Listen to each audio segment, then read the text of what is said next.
मेरा नाम ज्योति कोठारी है। मैं हॉस्पिटल में नर्सिंग की नौकरी कर रही थी। वैसे भी सेवा तो करनी ही थी। तब यहाँ जे लड़ाई का माहौल हुआ और लड़ाई हुई शुरू, उससे पहले हम होमगार्ड में शामिल हो गए थे। हमारा पूरा प्लाटून था, महिला प्लाटून था होमगार्ड में। तो हम लोग सब ड्यूटी करते, हमको पूरी ट्रेनिंग मिली है। फायरिंग, परेड, कैसे दौड़ना, कैसे चढ़ना, कैसे किसी को बचाना, ये सब हमको पहले से ट्रेनिंग मिली हुई थी। जब लड़ाई हुई उससे पहले हम ज्वाइंट किया था, तो हमको ये ट्रेनिंग हमको बहुत काम आई। घर घर में जाके महिलाओं को बाहर निकलना तब टाइम बहुत कठिन था।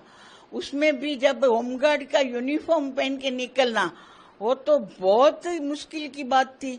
फिर भी हम सब फुल यूनिफॉर्म में आते थे और हमको प्राउड भी होता था कि कम से कम हम देश की सेवा के लिए तो काम कर रहे हैं।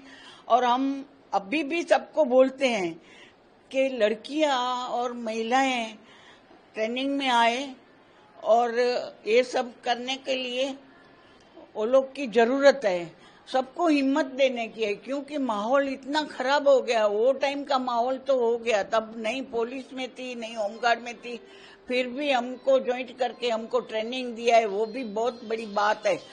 तो अभी हमारा काम ये है कि जो महिलाएं नहीं निकलती है बाहर या होमगार्ड में या ये सेवा करने में जिसको तकलीफ है, उसको समझा के हिम्मत दे के होमगार्ड में भर्ती करो और देश की सेवा के लिए तैयार हो। ये सब हमको सिखाना है। हम कभी भी ये काम करने के लिए तैयार हुए हैं। खास करके आपने कहा और हाँ, समय पे आपने काम किया, कुछ आपका एक्सपीरियंस साझा कीजिए कि कैसा माहौल था और किस तरीके से दुश्मन देश की ओर से बमबारी भी हो रही थी और इन विपरीत हालातों में कैसे काम किया। बमबारी तो इस टाइम बमबारी बहुत हुई थी और हमारी ड्यूटी थी, लेकिन हमको कोई सैलरी नहीं मिलती थी। तो हमको कोई सैलरी की जरूरत ही नहीं थी। हम हिम्मत से अपना काम करने के लिए तैयार थे, इसके लिए निकल पड़े थे। और हमने बहुत काम किया। अंधारपट होता था तभी घर घर जाके ब्लैकआउट कराते थे। सबको अंधारपट कराने के लिए किसी को चूल्हा जलाते, ये करते, उसको भी मना करते कि रात के टाइम आप थोड़ा संभालो। ये सब करने के लिए हम काम करते थे। अभी पहलगाम में कुछ दिन पहले आतंकी हमला हुआ, उसके बाद दोनों देश की सीमाओं पर तनाव है।